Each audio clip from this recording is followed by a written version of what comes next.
अगर आप मकान बनाने जा रहे हैं और उसमें स्टेयरकेस आपको बनानी है तो इस वीडियो को आप ध्यान से देखिए और आपको यह समय समय पर पता भी चलता रहेगा कि टेक्निकली स्टेयरकेस सही बन रही है और एस्टीमेट से भी आप इसको देख सकते हैं। क्या उसमें सही मटेरियल और बजट लग रहा है या कुछ फिजूल खर्ची तो नहीं हो रही है और कुछ फिजूल मटेरियल की बर्बादी तो नहीं हो रही है। तो चलिए स्टेयरकेस कंस्ट्रक्शन को सीखने के लिए और जो इसमें कॉमन गलतियाँ होती हैं उनको अवॉइड करने के लिए साइट पर जाते हैं और इस वीडियो को डिटेल में समझते हैं। अभी मैं आपको एक्सप्लेनेशन दूंगा कि स्टेयरकेस के लिए लगभग वह सभी तरीके की स्टेयरकेस के लिए कॉमन होती है, चाहे आप कौन सी भी स्टेयरकेस बनाने जा रहे हो। तो स्टार्ट करते हैं हम हमारे राइजर से।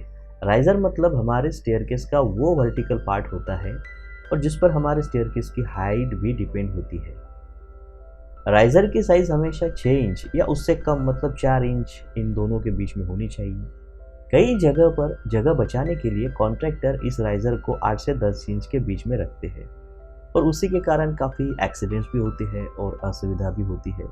बच्चों को, बड़ों को और औरतों को चलने के लिए राइजर के ऊपर आपको टाइल्स लगानी होती है या ग्रेनाइट मार्बल लगाना होता है। तो उस फिटिंग के लिए भी आपको राइजर की हाइट 4 से 6 इंच रखना बहुत ज़रूरी है, क्योंकि उसके बाद में हम समझेंगे कि ट्रेड मतलब स्टेयरकेस का हिस्सा है जिसके ऊपर हम चढ़ते वक्त पैर रखते हैं। तो जिसकी जो विड्थ होती है वो कम से कम 10 इंच होनी चाहिए, क्योंकि हम इसके ऊपर ग्रेनाइट या मार्बल की टाइल्स लगाते हैं।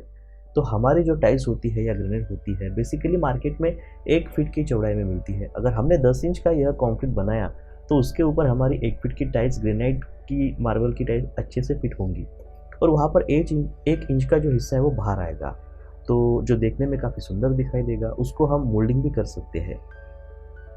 बहुत बार कुछ लोग गलती से इसको काफ़ी कम कर लेते हैं राइजर में, जैसे कि 7 इंच से 8 इंच। तो इसकी वजह से जगह तो बचती है लेकिन चढ़ने में उतरने में काफ़ी असुविधा होती है। तो बहुत बार हमारे पैर इसके ऊपर ठीक से नहीं पहुंचते और लोग फिसल कर गिर जाते हैं।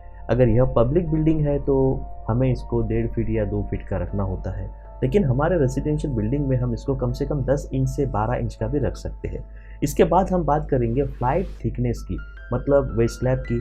तो जो स्टेयरकेस को सपोर्ट भी करता है और उसकी लाइफ भी बढ़ाता है। बहुत बार थिकनेस को लोग 3 से 4 इंच ही रखते हैं और इस पर लोड बढ़ने से यह फेल हो सकती है, टूट भी सकती है। हालांकि रेसिडेंशियल बिल्डिंग में कम से कम यह 4 से 5 इंच की होनी चाहिए। इसके बाद हम देखेंगे विड्थ ऑफ लैंडिंग, मतलब हमारे लैंडिंग की जो फ्लाइट है उसकी चौड़ाई कितनी होनी चाहिए। अगर हमने हमारे सीढ़ी की जो चौड़ाई है वह 3 फीट कर दी या उससे कम कर दी तो हम इसमें रेलिंग लगा सकते हैं।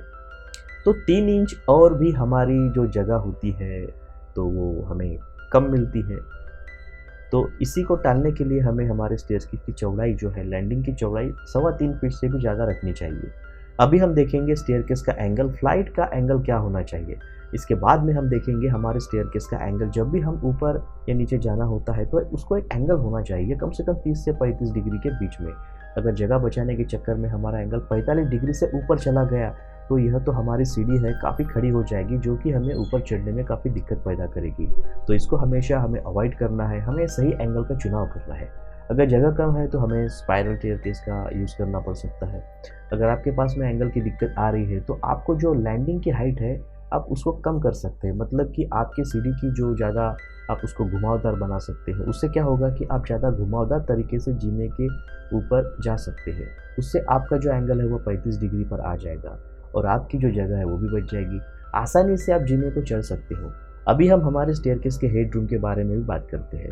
स्टेयरकेस का हेड रूम जो होता है वो कम से कम 7 से 8 फीट के बीच में आपको रखना चाहिए, जिससे कि आप आसानी से बिना किसी प्रोजेक्शन से टकराए जा सके और किसी बड़े सामान को भी बिना दिक्कत के ले जा सके। अभी हम देखेंगे हमारे स्टेयरकेस के रेलिंग के बारे में। जब भी हमें सीढ़ी पर रेलिंग लगाना होता है तो वह कम से कम 3 फुट ऊंचा होना चाहिए और इसको आप या तो हम MS mild steel, stainless steel या ग्लास में भी लगा सकते हैं। लेकिन शुरुआत में, बीच में और अंत में उसको एक बड़ा सपोर्ट पिलर भी देना चाहिए। तो ये थी कुछ महत्वपूर्ण जानकारी स्टेयरकेस के बारे में। आशा करता हूँ कि आपको ये वीडियो अच्छा लगा होगा, तो प्लीज़ लाइक, शेयर और सब्सक्राइब कीजिए।